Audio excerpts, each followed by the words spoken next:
What's going on, guys? Gladiator Strong Q&A, November 2018. First off, thanks for being a part of the group. And I know we're not super active on the forum. And look, that's a good thing. I don't get too tied up in getting people to get so crazy on forums. Life is quite hectic and busy. It certainly is for me. I'm sure it is for you. And you just want to get the good training. And so let me answer these questions.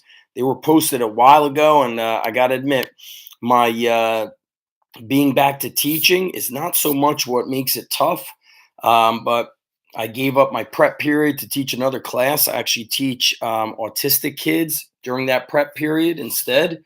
And my commute to work is over an hour each way. So I've lost a lot of time to get in front of a computer or answer questions or do stuff on my smartphone. But I hope you guys understand that. So let me answer these questions. We got some good questions. So Matthew asked a question that was when we had a squat workout. I had them do box squats as the main lift. Then we did back squats, no box. And the reason why I've done that, and I've done that before, is sometimes you want to utilize the main lift as your also or as an additional supplementary lift. So it gives you some extra practice in the movement. It really forces you to get tough. And sometimes we work up to a heavy box squat. And then the other exercise is more of speed work or maybe some repetition work to build muscle. It was one of the best ways I actually boosted up my bench press. I'd work up to, two hard sets, two heavy sets, somewhere in that 80 to 100% range. Then I would do 3 sets of another bench press, but a different style. So maybe a pause bench press, maybe a repetition bench press, maybe a close grip bench press instead of the old fashioned way of doing the main lift and doing a lot of triceps and lats and shoulders and stuff like that. Almost the way, they recommend, Louis recommends. And what worked better for me was getting some extra volume on the main lift. So sometimes I'll throw that in for you guys. It's not a mistake. So Matthew said, I've been trained. I have about 5 years of serious lifting.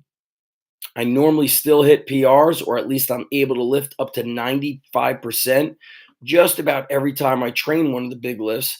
In this session, I wasn't quite sure how to approach. Do I go big on the first exercise or the second? I hit a PR on the box squat, but then only had enough left in the tank for a moderate set of 80% for the squat. This wasn't a problem. Once I realized I wasn't at full strength, I just backed off, focused on technique. I'm curious what your thoughts are on other ways to approach session with two big lifts programmed for multiple reps. So number one, when you look at the programming, there'll be like a little trophy next to it. The trophy means that's the exercise that you're really putting in your intensity. It might be heavy, it might be a high rep, like a 20 rep set of squats. And then everything after that is supplemental, and you don't want to kill those exercises. And that might not be what you're thinking emotionally because you're like, I want to work harder, but it doesn't give you longevity to destroy everything. So that first exercise gets your attention. That's your main effort, your max effort movement. And then from there, it's your supplemental or accessory lifts, your accessory movements that boost the big lifts.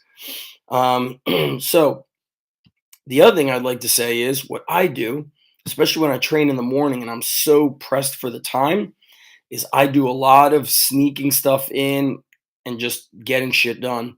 So let's say I'm squatting and I've got a plate on each side plus 3/4 on each side. Well, I'll strip two quarters off, jump up, bang out pull-ups. Go to the other side, take 2/4 off, jump up, bang out pull-ups. I'm sneaking in a lot of exercises and just getting a lot of work done.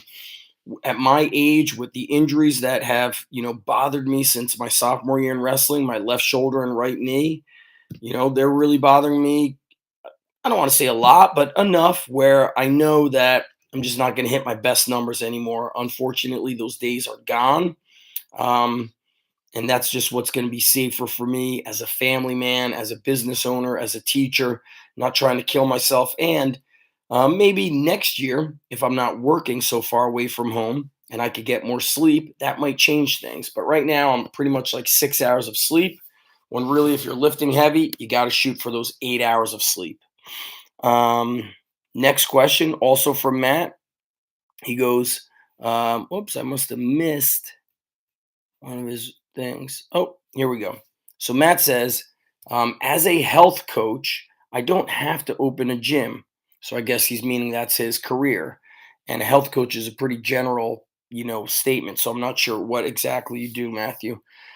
He says, so my business is very much like yours when you were in your parents' garage. I can see clients one on one at my own pace. My current plan is simple. Number one, get one or two private clients to work with one on one. Number two, offer group coaching inside of other gyms. My question for you is about number two. I believe there's a need for this nutrition and health coaching for athletes at all stages inside of gyms. In my opinion, it's an area that many or most gym owners lack expertise and resources in. I have already approached one gym and gotten confirmation, and so it has begun. My question to you, as a longtime gym owner, if you could wave a magic wand, what nutrition and health coaching services would be provided inside your gyms in addition to the strength aspect? I am aware that you, unlike most, already provide some guidance in this area. So that's a great question. And I've seen a gym, and I'm friends with the guys. We're in their gym. They train predominantly girls, female athletes, and then they train adults during the daytime. In this large gym, they have physical therapy. They have a consultant for college applications and getting recruited, and they've got physical therapy, which I think they also do massage therapy. They've got the college and recruitment consulting, and I'm not sure what else if they have nutrition. But for me, I would have a chiropractor or some sort of massage therapist in there that's sports oriented. Um, I would get some sort of a juice bar in there. I know that sounds crazy, but I would get a juice bar. I remember seeing the gym next door to my original gym, how much protein shakes they would sell out of convenience. And I think what you're doing, if you could offer something that's niched, so nutrition for athletes, or it may not even be athletes. A lot of these CrossFit gyms do like, CrossFit kids, and they're just training youth who are not necessarily, these hardcore athletes. So you might just be doing some consulting for the girls and the boys, especially when they start going through those stages of gaining weight, in need of losing weight. And it's something you're going to have to experiment with. What might work in one gym in one town may not work at another gym in another town. And I want to finish with this statement. My buddy is a very high level nutritionist. He works with adults, and very, very rarely will he work with an athlete unless that athlete is referred and they go through an interview process. He said most athletes just don't comply. Parents don't comply. They don't follow through. So he's just dropped them. He primarily works with adults who are in their 40s, 50s, 60s, especially if they've got some sort of like autoimmune disease. So they are consistent. They have the money, so they purchase all the supplements that are necessary. They come back on the regular. They're not so busy taking care of their, they don't have young kids anymore. Their kids are off in college or beyond. So he found people from a business standpoint that are great for business. Whereas I always tell people, and I read this somewhere else, like if you want to be a strength conditioning coach in the independent setting, be a physical therapist so you have something else to fall back on. You have not even fall back on, but we're just losing too many kids to these mandatory high school weight rooms.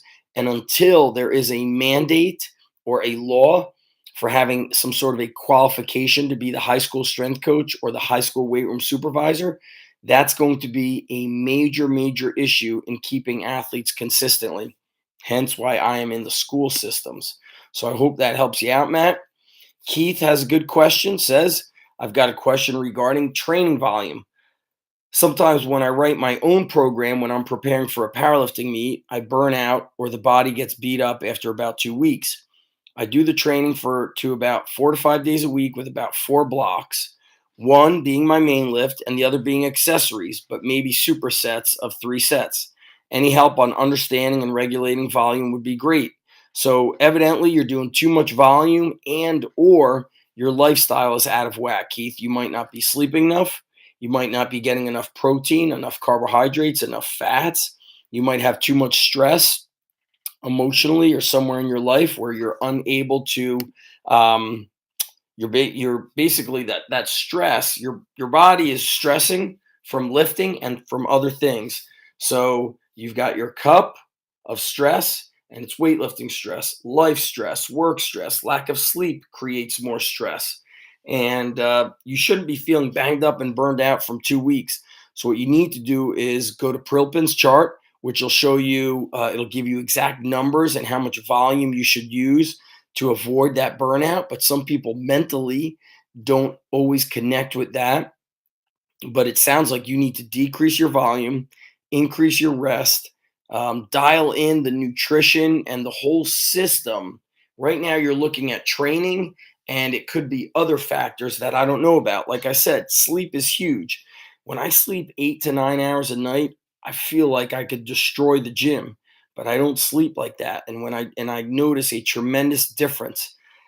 Your nutrition could be off, and I'd like to see you post up some of your workouts. I know you like to program your own workouts. Maybe you need to get a powerlifting coach to program for you. So maybe you reach out to somebody like Matt Wenning, who's a good buddy of mine, and he goes through the full-blown questionnaire. If you want to really take it seriously, then you need to invest in that, because right now you're doing it on your own and you're doing it incorrectly. Your results are speaking to that, right? You're feeling burnt out after 2 weeks, which it shouldn't be. Normally, what I like to do is, if you're doing a 3 or 4 week block, week one is an introductory week. Week two, so this is undulating because it's going to go like a wave. Week two is going to have a very high amount of volume.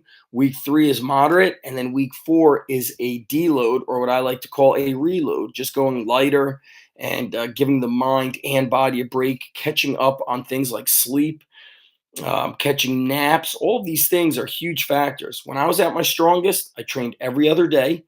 I took 2 days off after a leg day. I took a nap after every workout, and that's why I got strong. And I was eating eggs and red meat and baked potatoes, and I was doing all the right things. I was also doing some steady state cardio, which made me feel great. So, that being said, there's never just one reason why we feel run down. There's oftentimes multiple factors. So I believe that is, let's see if that's all the questions. One, two, three, four, five, six. That's all the questions, guys. Let's take a look at what our training is going on. Today is Wednesday. So today we had a barbell warm up, dumbbell farmer walk for 5 sets of 50 yards. That's 150 feet. Doing dips after each set, and ring pull-ups. Now, when you do ring pull-ups, mix it up. Overhand, neutral grip, underhand, pausing at the top, slow eccentrics or explosive concentrics. Then we got kettlebell snatches with some jumping rope, and then mobility at the end. Days like this, super important that you are on your own. I'm going to see what tomorrow brings, that you're on your own, sneaking in band pull aparts, side planks, bird dogs. These are the things that I want to see you doing in between the workouts. That was Friday circuit. I'll have to pull up. I'll have to go into the back end, guys. So let me just go into the administration area. Hang tight here, guys. All right, Gladiator Strong. Please wait a few seconds. Got this new book, by the way. Pretty excited. I order a lot of books. Okay, it's November 1st. So tomorrow we've got our gut check circuit. And then next week we have our back squats on Monday, walking lunges with dumbbells or kettlebells or sandbag. You could do one of each for each set. Sleds, chain push-ups, mobility at the end. After chain push-ups, you got to get 50 total reps. Hit some face pulls or rear delt work. Bent over row on day 2 with shrugs, benching for heavy, then finishing with a repetition set, and then banging out 100-meter sprints, training for athleticism. And that's the end of that cycle, guys. So Holidays are coming. What I will often do around that Thanksgiving, Christmas time is I'll do some very short workouts so you can get in and out of the gym and not feel like you have to miss altogether. I'm talking one or two exercises per workout. Attack it so you earn your food. And that's it, guys. Much respect. Thanksgiving is coming. Winter holidays are coming. And let's keep being strong. It's a dangerous world. So we got to keep that in mind, keep our edge. Talk to you guys soon. Hit me up on the forum with any questions.